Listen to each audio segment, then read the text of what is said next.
찬송가 82장으로 찬송하겠습니다. 82장 찬송입니다.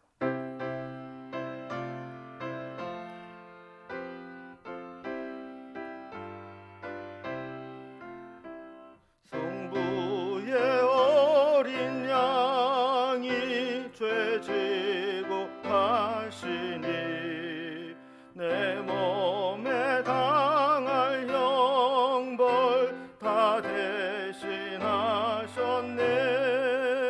내 죄가 추악하나 그 피로 씻으면 눈같이 희게 되어 티 하나 없으리.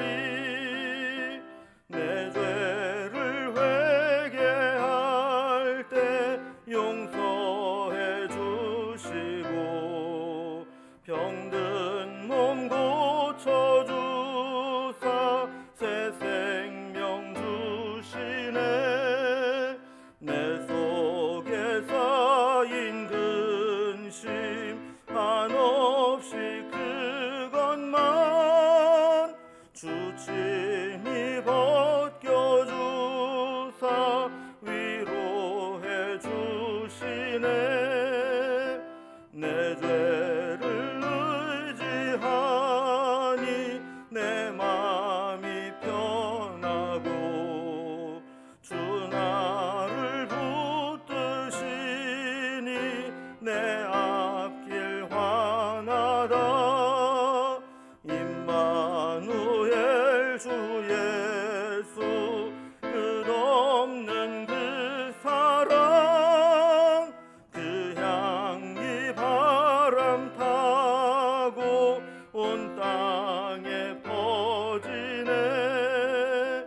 주 예수 본을 받아 온유한 마음과 겸손한 마음으로 섬기며 살리라.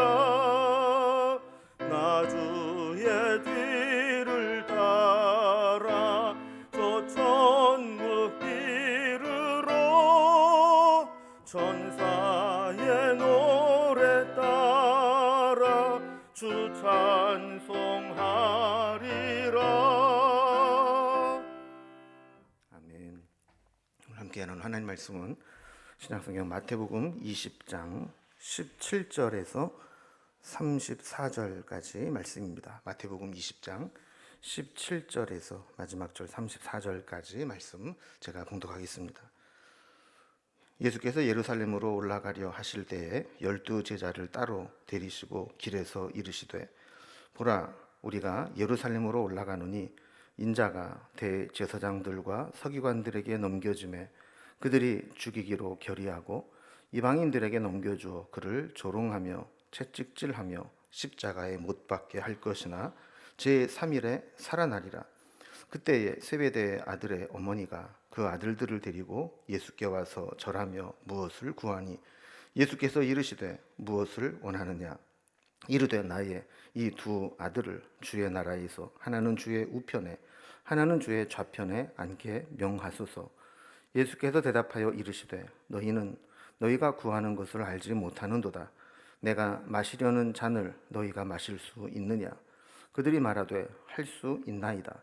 이르시되 너희가 과연 내 잔을 마시려니와 내 좌우편에 앉는 것은 내가 주는 것이 아니라 내 아버지께서 누구를 위하여 예비하셨든지 그들이 얻을 것이니라.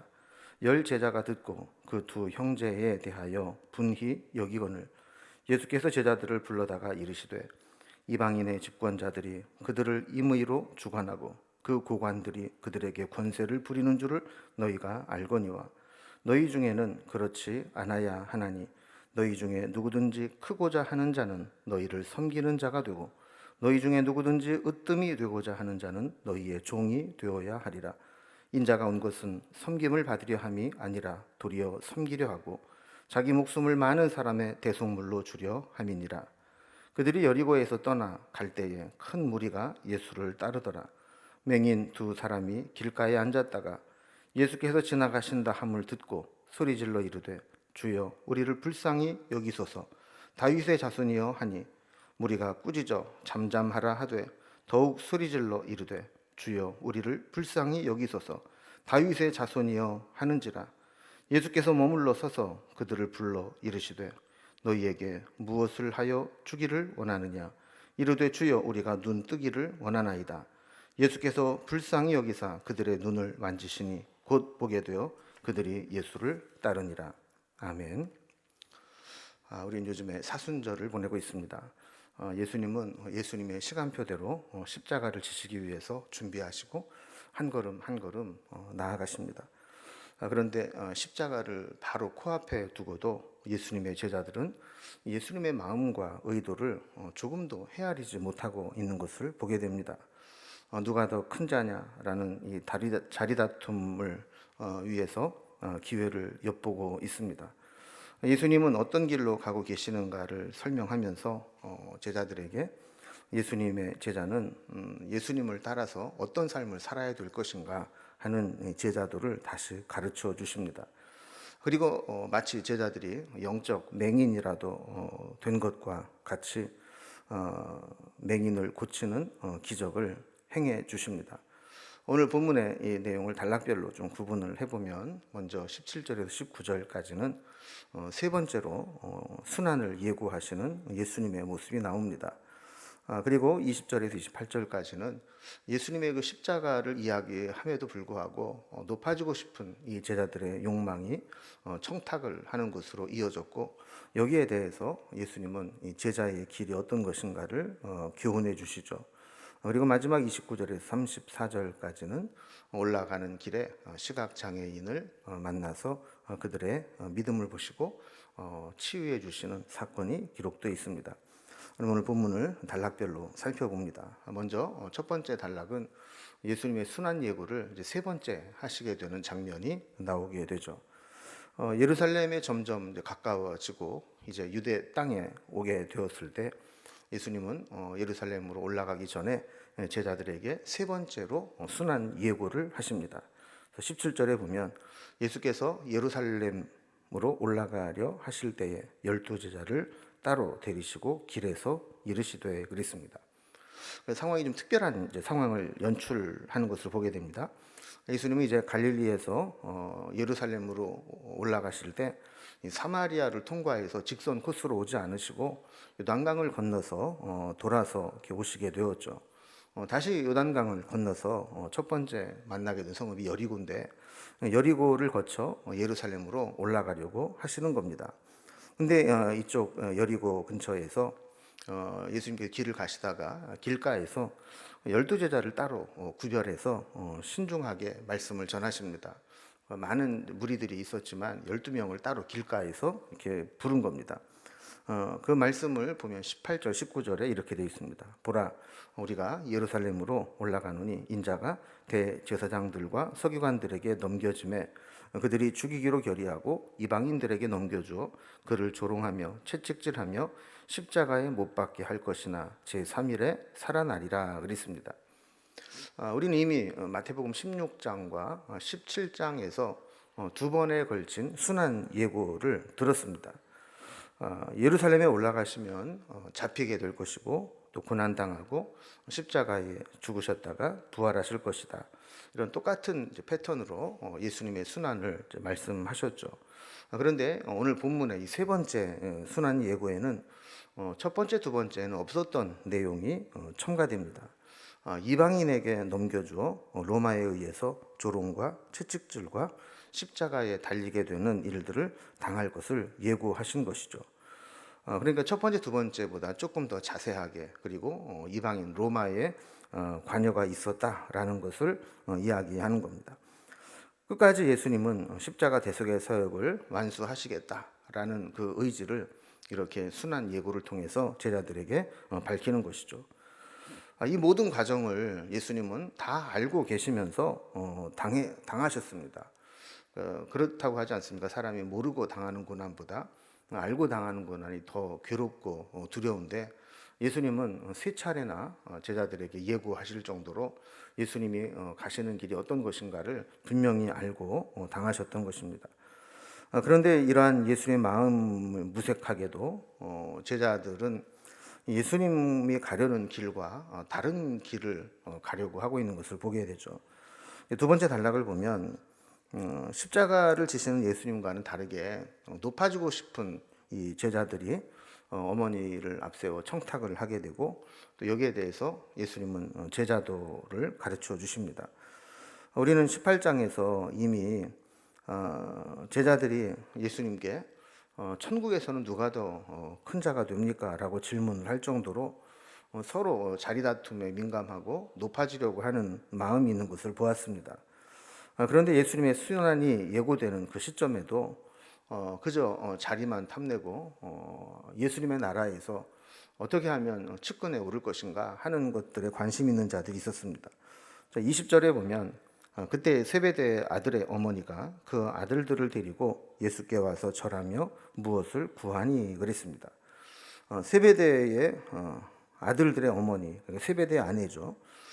그들의 아들들이 야고보와 요한을 데리고 예수님께 와서 절하며 청탁을 했다는 겁니다.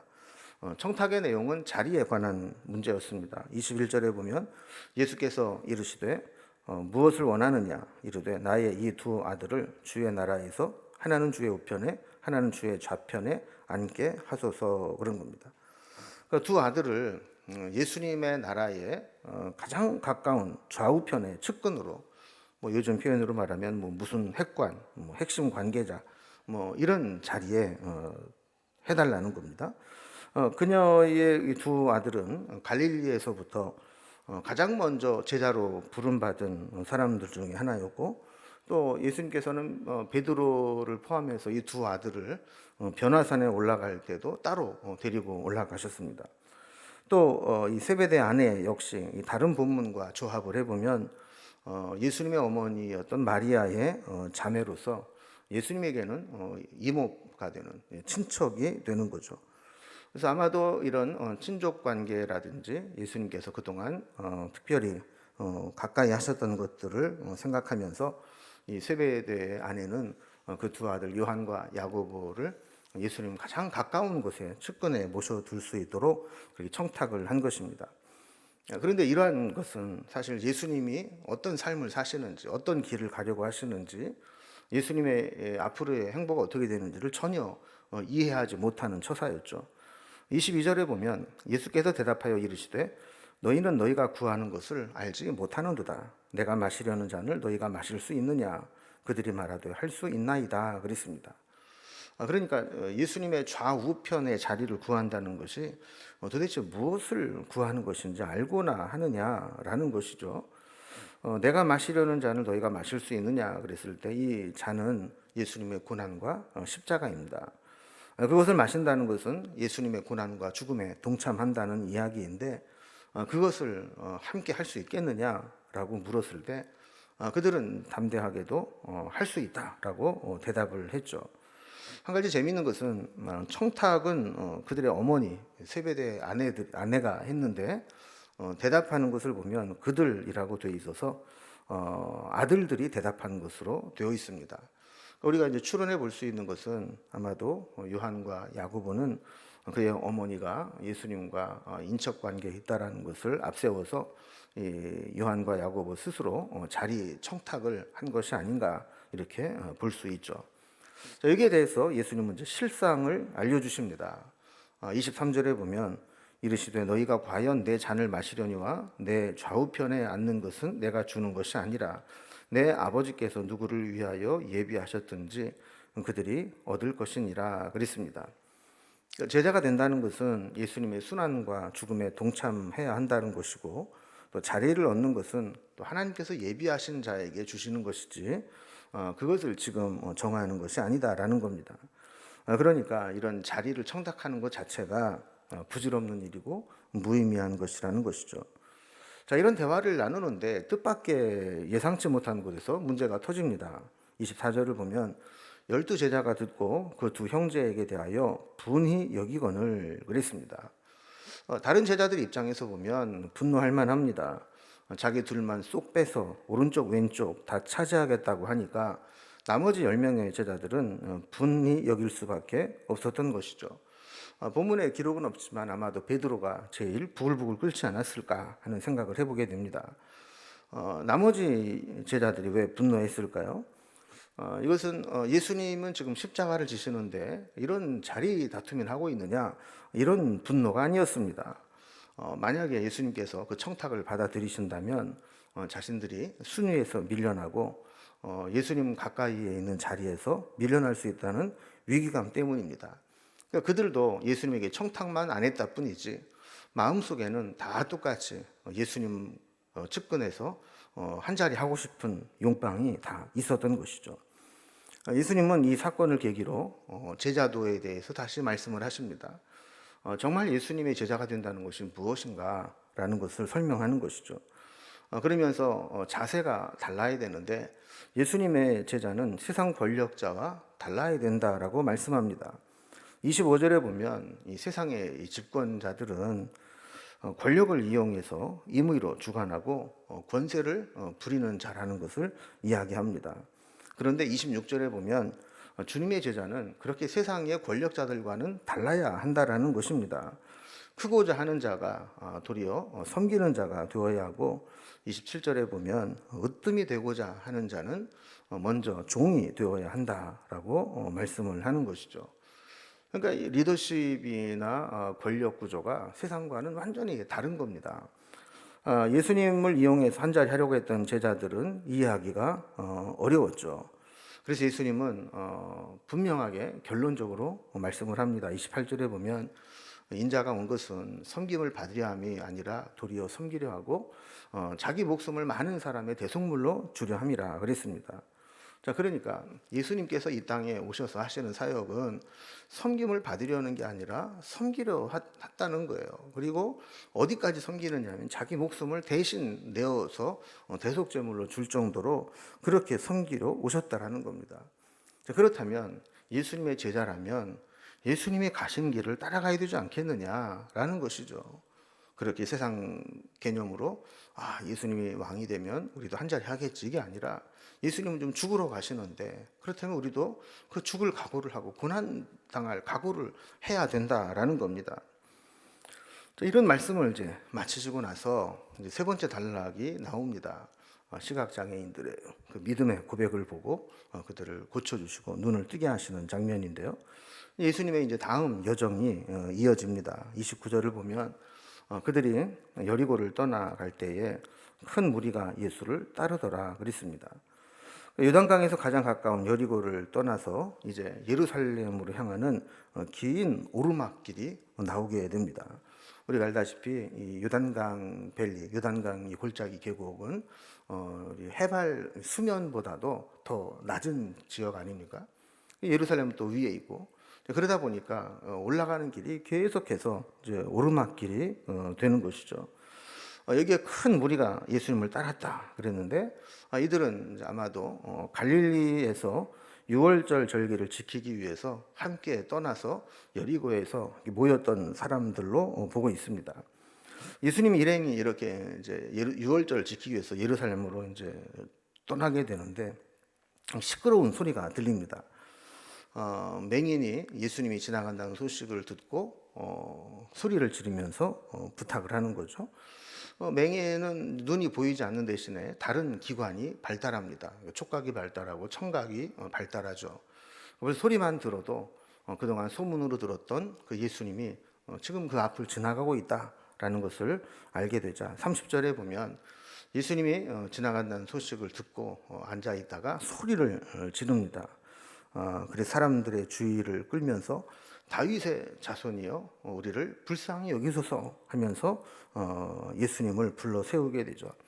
얼마나 시끄러웠던지 함께 가고 있던 예루살렘으로 올라가던 무리들이 꾸짖어서 잠잠하라라고 할 정도였습니다. 그런데 31절에 보면 그들은 예수님이 반응을 보이실 때까지 계속해서 소리를 지릅니다.